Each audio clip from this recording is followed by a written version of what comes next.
Coming up on NT Daily News, see what local police departments are doing to keep North Texas Mosque safe and secure. Plus, UNT women's basketball made postseason play for the first time in 17 years. We'll hear from the coach. And we'll tell you where a third case of measles was reported in North Texas. From the Mayborn School of Journalism at the University of North Texas, this is NT Daily News. In light of recent terror attack on 2 mosques in New Zealand, North Texas police departments are increasing security at local mosques. Thanks for joining us. I'm Shekinah Berry. And I'm Jacob Gray. In a statement on Facebook, the Islamic Association of North Texas stated that the security and well-being of our congregates is our utmost priority. We are monitoring the situation closely and necessary arrangements are being made. Already in Frisco, Plano, and Carrollton, police departments have confirmed extra patrol cars will be stationed around mosques. New Zealand authorities are still working to identify all the victims of last week's fatal shootings. CNN's John Lorick reports. New Zealand still in shock after Friday's fatal shootings. You never wake up and think something like this would happen on your own doorstep. Funerals and vigils were held across the country this weekend. Survivors, meanwhile, attempt to cope with living through a terrifying experience. I just can't stop thinking about it, getting those flashbacks, and it's one of those experiences which I wish no one ever encounters. 28-year-old Australian Brenton Tarrant is charged with murder. Additional charges are expected later. We're so sorry for all the families over there, for the dead and the injured. Yeah, we just can't think nothing else. The Prime Minister says authorities hope to have all the bodies returned to their families by Wednesday. And right now, the focus is on increased security. While mosques are in active use, there will be a police presence outside. While they are closed, the public will remain in the vicinity. Dozens were also injured in the incident and are hospitalized. Some of them have recovered enough to be released. I'm John Lawrence reporting. New Zealand's Prime Minister Jacinda Ardern says the government has agreed in principle to make its gun laws more tough. New Zealand Police Commissioner Mike Bush confirmed that there was only one attacker responsible for this horrendous event. The future of students and young professionals protected under Deferred Actions for Childhood Arrivals, or DACA, has been up in the air for the last few years. With the latest effort to protect them moving through Congress, NT Daily's Erica Torres is here to tell us what help is available to UNT students. UNT students had the opportunity to get questions about immigration answered today. Student Legal Services held free consultations in the student union. Attorney Iftin Mohammed said the seminar dealt with multiple immigration-related issues such as employment and legal status. Sometimes our students, they want to become U.S. citizens, right? And so from the very beginning, whether it's an F1, J1, or they have permanent residency, it's very important to know what your status is, how to maintain your status in order to transfer to another status or become a U.S. citizen. Last Tuesday, the House Judiciary Committee introduced the American Dream and Promise Act. The bill will provide permanent protection to Dreamers and temporary protective status recipients. Emma Shallett works with the North Texas Dream Team, a nonprofit that helps and informs DACA recipients. We want to be cautiously optimistic, right? So we tell people, become informed, stay ahead of any developments, and then we tell them to prepare themselves and to keep doing what they've been doing. So if they have DACA, you know, if they can renew it, so make sure that they have continuous protection should the bill not pass. If you have any questions about the bill or other immigration-related issues, you can visit UNT's Legal Services website or visit their office in Union Room 411. Last week, nearly a dozen volunteers cleaned up a homeless camp around a wooded area in North Lake Park. The campsite was stationed behind a Goodwill thrift store. Some of everything was littered from pillows to laundry baskets. According to city officials, no one is living in the area at the moment. Cleanup is still ongoing. It is estimated to cost around $3,000. A man had been living in a bathroom at an apartment complex for at least a week. NT Daily's Jacqueline Jordan found out how they plan to increase their security. Dallas apartment community, a homeless man was staying inside a bathroom under construction. The staff at 910 Texas Street didn't know until the manager saw him walk out of the bathroom at 3 a.m. Katie Rush says he had been living in the restroom for at least a week. We found a gentleman half clothed in very poor hygiene, and apparent that it was somebody who was homeless. The complex has been under construction for almost a year. The property management says they never thought about checking an unattended area. Rush says homeless people have affected their numbers in sales for future residents. Having homeless people in the general area of where people live is a negative impact on everybody who's involved, the staff, the resident, the prospects. The apartment is looking to lock their amenities after certain hours. Only paying tenants will have gate remotes to enter. They are also planning to add more cameras. Although this affects businesses, LARF of Shepherd says they are working hard to help everyone. The city of Dallas has taken on, I'll say, a role of trying to be proactive when it comes to addressing the cares and concerns of our homeless population, but also bearing in mind, the other citizens and the other businesses and organizations that may be affected by the homeless population. Shepherd says the Dallas Police Department will continue to enforce laws and keep the city safe. Jacqueline Jordan, NT Daily News. The man who has been living in the bathroom has not been found. Police are still investigating the situation. Yesterday morning, former Dallas police officer Amber Geyer appeared in the court for a hearing.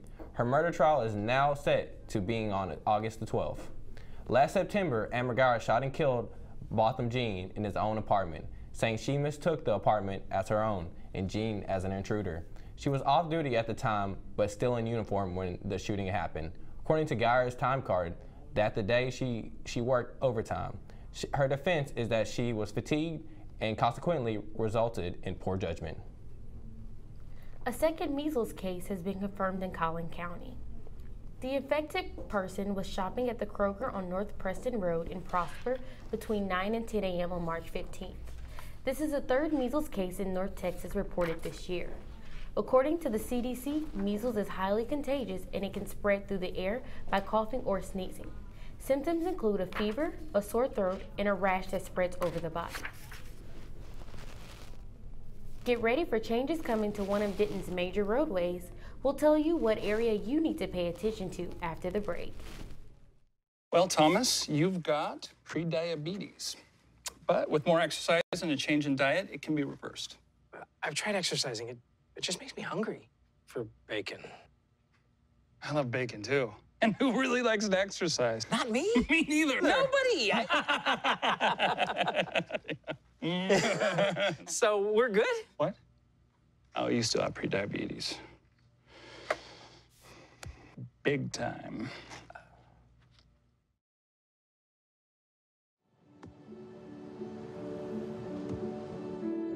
I don't remember how it started. Go to that. Our back and forth. It always came back. Dad! You probably don't remember what you told me, That was perfect. but I heard every word.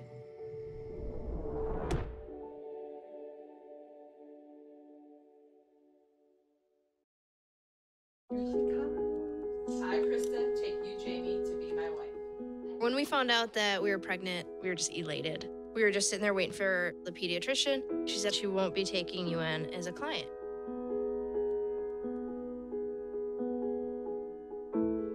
We are a lesbian couple, but she's just a baby. She's the one you're denying the service to.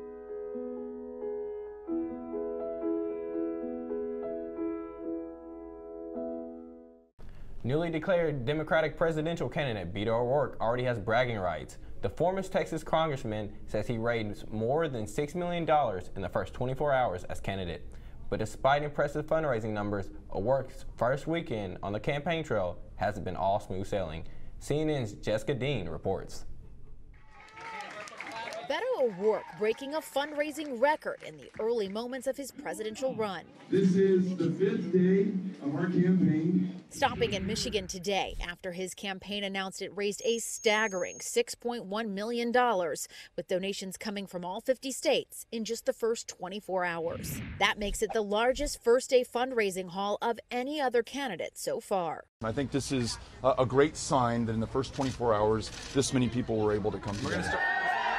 His fundraising numbers, the first proof that O'Rourke's campaign strategy that made him a viral hit in Texas. Thank you, Iowa, for a tremendous first day of this campaign. Could work on a national stage too.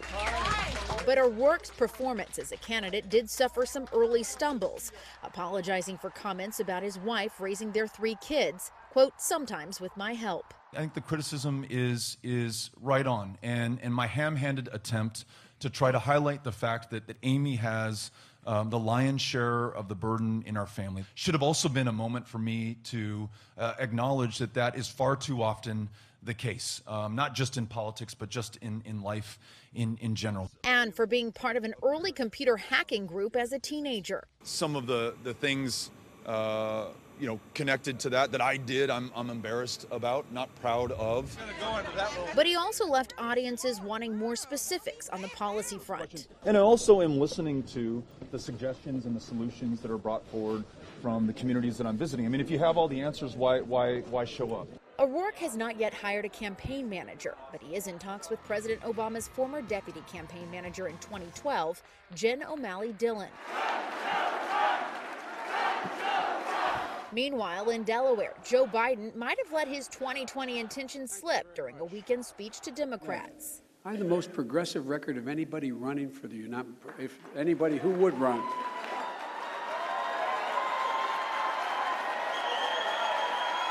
I didn't mean.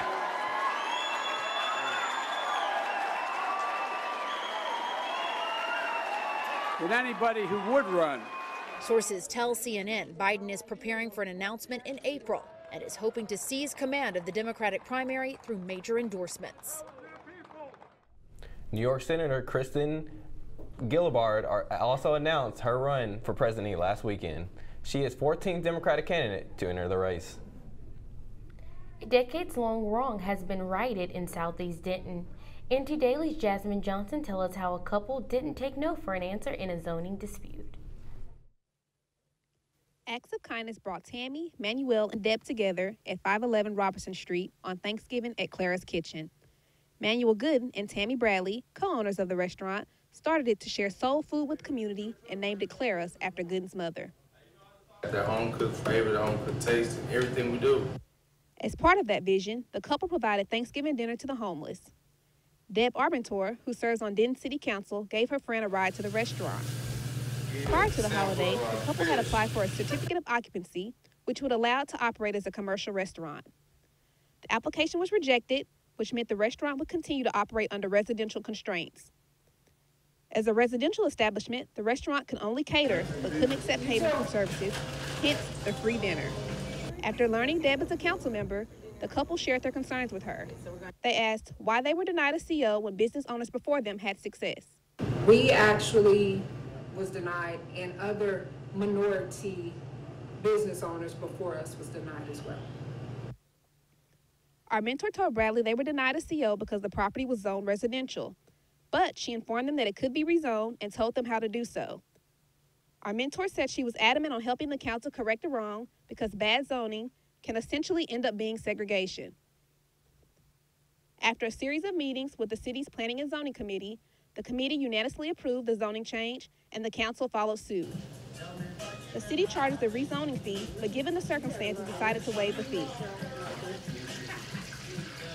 Our mentor urged them to go one step further and reimburse the money spent during the application process. It's not a favor. It's just a way of making a pretty small reparations for what not just Tammy and Manuel, but previous business owners here and their customers. They're in Southeast Denton have been through for so long. It's a way of just acknowledging in a real concrete way, other than just simply saying we're sorry.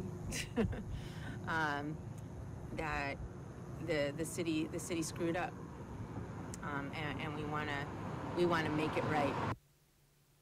With the dispute resolved, the couple is now focused on sharing Clara's food while also inspiring the Southeast Denton community with what Gooden calls something for us.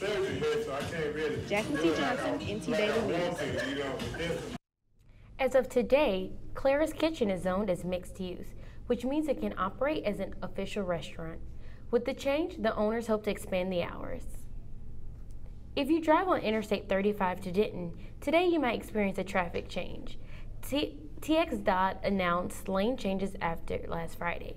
NT Daily's Lisa Lee Garza is live to explain the ramp changes that will occur this week. Drivers headed northbound of Mayhill Road will now be able to merge to the new bridge located right behind me, going over Loop 288. The changes happened this morning, allowing drivers more time to merge onto 35. It should allow drivers to not have to come to a complete stop when letting people merge into the highway during rush hour. Drivers hope it will make the area safer. The exit that I take to go to school, I leave 288 and I have to get on 35. And that exit's pretty packed most of the time. And I would hate having to merge. That's one of the scariest merges that I've had to do because there's no time. At 8, there was a lot of traffic. There was I had to leave my house 20 minutes earlier. TxDOT says workers will move cones to redirect traffic flow this week. Next, crews will build a new ramp southbound of Mayhill Road. Bottom line, pay attention because they'll be redirecting a lot of things. Lisa Lee Garza, NT Daily News. A new report says the Federal Aviation Administration is now being investigated over the embattled Boeing 737 MAX plane. The Wall Street Journal reports that the Transportation Department Inspector General has opened a probe into the FAA's approval of the plane. The newspaper says the probe will focus on the automatic safety system implicated in the last October's crash of Boeing 737 MAX jet in Indonesia. It's not known if last week's fatal crash of a similar plane in Ethiopia will play part in this probe. The report comes after all Boeing 737 MAX planes were grounded last week in the wake of these crashes. In a statement to CNN, the FAA says its aircraft certification process are strong and consistently produce safe aircraft designs. Coming up in sports, see where Dirk now ranks on the NBA all-time scoring list. I see you mobbing over her. Let's go. Let's mob. Let's crawl. Let's crawl. Let's crawl. Hey, yo, we mobbing. Come on, girl. Let's crawl. Hey, yo, let's crawl. Hey, yo, let's crawl. Hey, let's crawl. Hey, yo, let's crawl.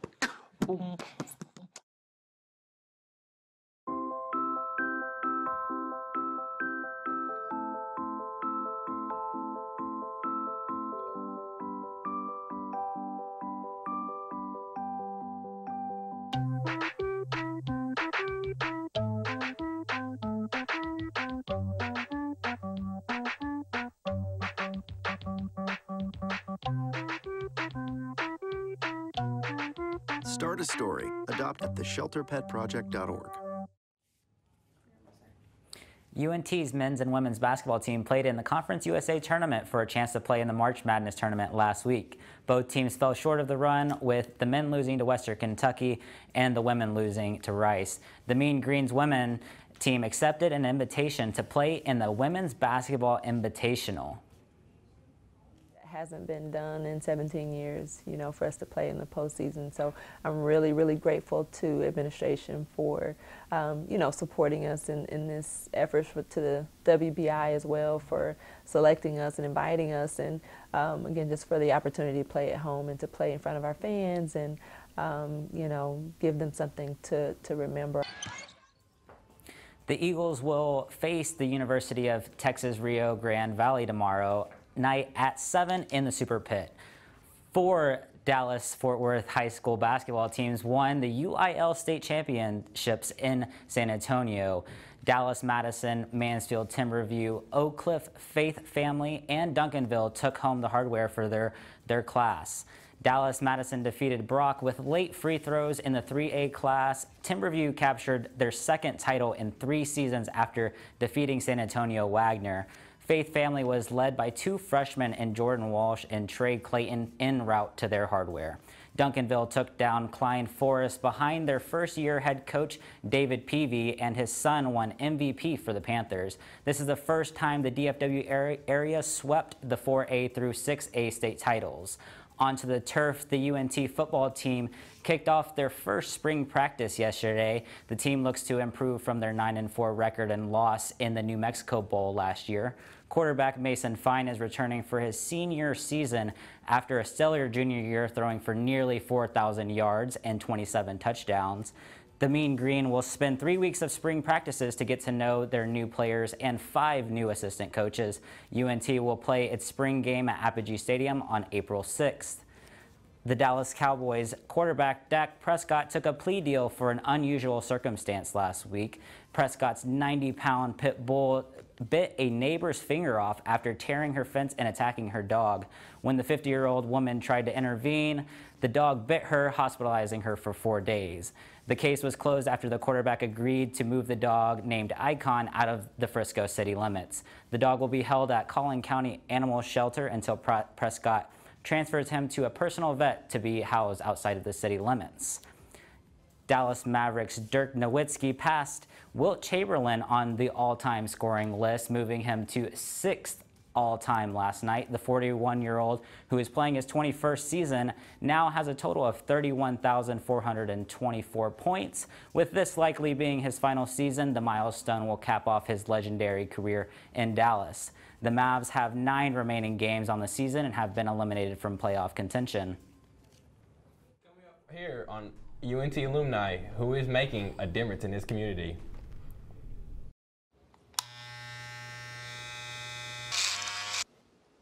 You've messed up your son's haircut. Mom? Do you A, try to fix it? Like it never happened. B, work with what you got? Or C, show solidarity? Thank you, baby. As a parent, there are no perfect answers. But you don't have to be perfect to be a perfect parent. Thousands of teens in foster care will love you just the same.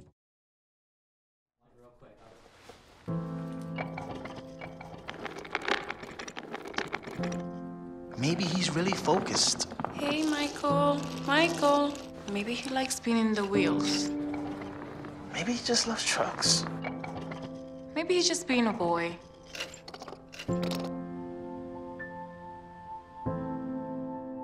Preoccupation with objects is one early sign of autism.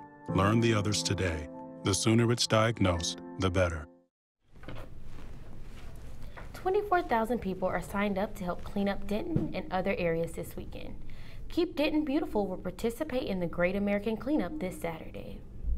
Volunteers who register for the event are able to pick up cleanup supplies today and tomorrow at the Keep Denton Beautiful Suite on Hickory Road from 8:30 a.m. to 6 p.m. The cleanup begins at 9 a.m. on Saturday at hundreds of locations across the city. Over the years, we just know there are certain locations that have a lot of trash. So every year we do a litter survey, and so we know to send people to where those heavily littered areas are based on what our survey says.